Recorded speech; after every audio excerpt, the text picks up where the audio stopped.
Hello there, faith friends. This is Andy Pisigan, your gospel sharer for today.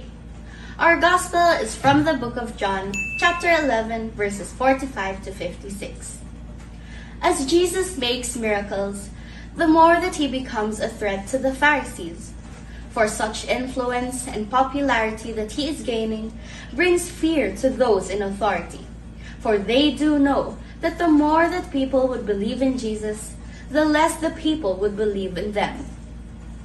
The reading speaks of nothing but envy and greed. These negative feelings are just too powerful, if I may say, for entertaining such would give us a blind eye to what is true, right, and real. They dim not just our minds and eyes, but more our hearts.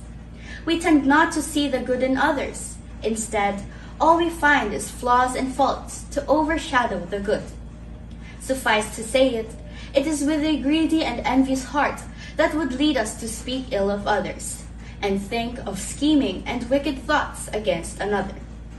And worst, just like that of Jesus, to come up with a plot to kill him.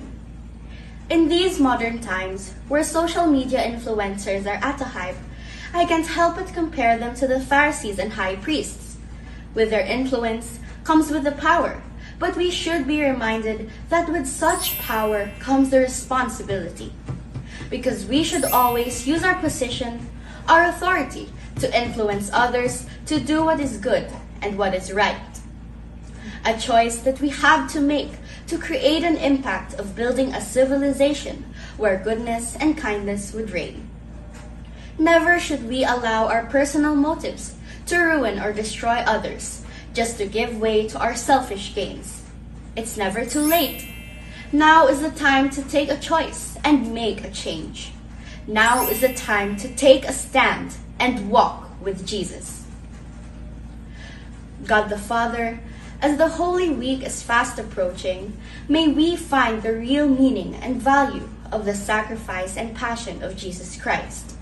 May you continuously open our eyes to see the world's goodness, open our ears to hear the words of kindness, open our mouths to say 100 praises, and open our hearts to share love and fondness.